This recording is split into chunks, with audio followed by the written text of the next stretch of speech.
بسم اللہ الرحمن الرحیم صلو علی الحبیب صلی اللہ تعالی علی محمد۔ ایک احادیث مبارکہ، اس کا مفہوم آپ کی خدمت میں رکھوں گا کہ کریم آقا علیہ السلام کی بارگاہ میں دو اعرابی آئے اور انہوں نے کچھ آپ کی بارگاہ میں سوالات کیے۔ وہ سوال کیا تھے کہ دو اعرابی حضور علیہ السلام کی خدمت میں حاضر ہوئے۔ ایک نے پوچھا سب سے اچھا شخص کون ہے؟ ایک نے پوچھا سب سے اچھا، بہتر اور اعلیٰ شخص کون ہے؟ آپ صلی اللہ تعالی علیہ وسلم نے فرمایا جو لمبی عمر پائے اور نیک اعمال کرے، یعنی اپنی زندگی کو غفلت میں نہ گزارے بلکہ اس کا لمحہ لمحہ اپنے رب کی اطاعت میں گزارے، اپنے رب کی فرما برداری کرے، وہی سب سے نیک اور صالح اور پرہیزگار شخص ہے۔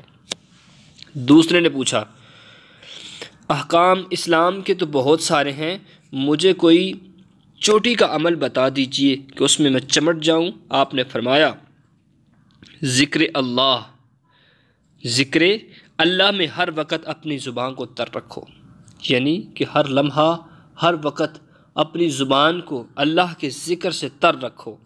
فرماتے ہیں کہ اللہ تعالیٰ کا ذکر، اس میں ہر وقت مشغول رہو، ہر وقت لمحہ لمحہ اللہ کی حمد و ثنا، اللہ کا ذکر کرتے رہو، یہاں تک کہ لوگ تمہیں مجنون کہنے لگیں۔ فرماتے ہیں کہ اللہ تعالیٰ کا یہ ذکر کثرت کے ساتھ کرو، یہاں تک کہ منافق تمہیں ریاکار کہنے لگیں۔ فرماتے ہیں کہ جو لوگ کسی مجلس میں بیٹھیں اور وہاں اللہ کا ذکر نہ کریں، وہ مجلس قیامت کے دن ان پر حسرت و افسوس کا باعث بنے گی۔ کیا فرمان تھے کریم آقا علیہ السلام کے کہ جو دو اعرابی نے سوالات پوچھے ان کا جواب حضور علیہ السلام دے رہے ہیں۔ حضرت عبداللہ بن عباس رضی اللہ تعالی عنہما فرماتے ہیں کہ ہر فرض کام کی کوئی حد ہے، پھر عذر کی حالت میں وہ معاف بھی ہے، لیکن ذکر اللہ کی کوئی حد نہیں، وہ کسی وقت ٹلتا ہے۔ ہاں کوئی دیوانہ ہو اور بات ہے، اگر کوئی پاگل ہو اس کے لیے تو معاف ہے، لیکن ہر وقت یہ کسی وقت ذکر ٹلنا نہیں چاہیے۔ ہر وقت اٹھتے بیٹھتے کھڑے ہوتے اپنے رب کے ذکر کو اپنی زبان سے تر رکھو۔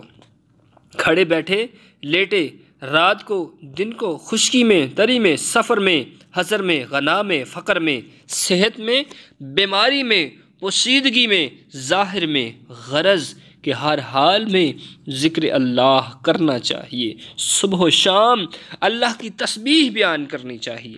کیوں کہ قرآن پاک میں اللہ رب العزت ارشاد فرماتا ہے یا ایھا الذین آمنوا اذکروا اللہ، کہ اے ایمان والو اپنے رب کو کثرت کے ساتھ یاد کیا کرو۔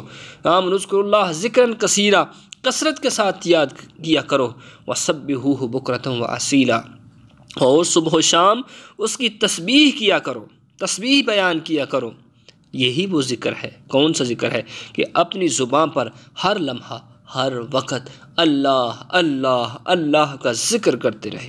تم جب یہ کرو گے تو اللہ عز و جل کی تم پر اپنی رحمت نازل فرمائے گا، اور فرشتے تمہارے لیے ہر وقت دعا گو رہیں گے، اور خالق کائنات تمہارے ہر کام کو آسان فرما دیں گے۔ آج یہی میں ایک اچھا پیغام اور حضور علیہ السلام کا فرمان آپ کی خدمت میں لے کر حاضر ہوا تھا، اور قرآن کی آیت کا ترجمہ لے کر حاضر ہوا تھا، اور دعا گو ہوں کہ اللہ عز و جل ہم سب کو سنا کر اس پر عمل کرنے کی توفیق عطا فرمائے، اپنی زندگی کو سنوارنے کی توفیق عطا فرمائے۔ کیوں کہ یہ زندگی عارضی ہے، یہاں سے کچھ بھی نہیں لے کر جانا، فقط لے کر جانا ہے تو اپنے اعمال، جو اچھے عمل کیے ہیں، جو اللہ رب العزت کی بارگاہ میں نیک و صالح عمل کیے ہیں، انہی کو لے کر جانا ہے۔ قیامت کے دن یہی ہمارے کام آنے والے ہیں۔ کریم آقا علیہ السلام نے ارشاد فرمایا کہ جو انسان کا جسم ہے یہ بھی انسان سے قیامت کے دن وفا نہیں کرے گا، قبر میں وفا نہیں کرے گا۔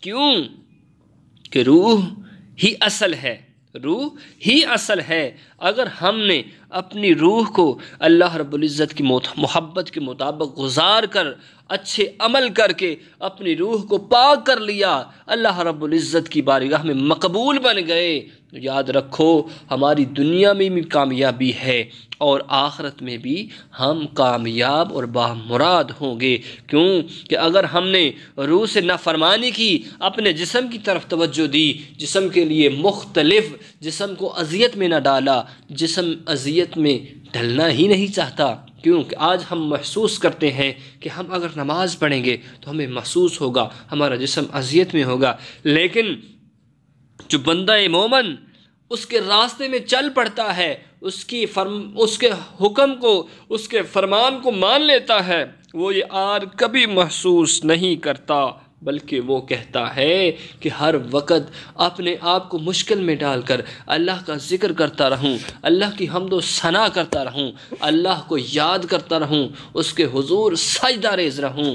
لیکن یہ جسم دنیا پر ٹھاٹ باٹ کر کے ہم اس کو سجا لیں گے، اس کو صاف کر لیں گے، اس کو صاف ستھرا رکھ لیں گے، لیکن قیامت کے دن یہی ہمارے لیے ہمارے خلاف بیان دے گا، ہمارے خلاف گواہی دیں گے، آنکھیں گواہی دیں گی، کان گواہی دیں گے، ہمارے ہاتھ، ہمارے پاؤں، ہماری زبان ہمارے خلاف ہو جائے گی کہ مولا یہ تیرا بندہ ہو کر یہ تیری نافرمانیاں کرتا تھا، ہمیں برائی کی طرف لے کر جاتا تھا، گناہوں کی طرف چل کر جاتا تھا۔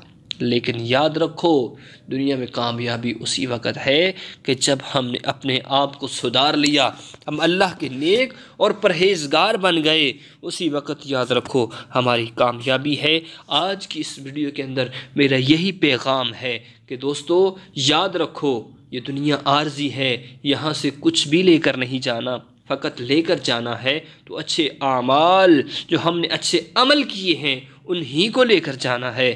دعا گو ہوں کہ اللہ عز و جل ہم سب پہ اپنا خاص رحم و کرم و فضل نازل فرمائے اور ہمیں آخرت کی تیاری کرنے کی توفیق عطا فرمائے۔ آمین بجاہ النبی الکریم، وآخر دعوایا ان الحمد للہ رب العالمین۔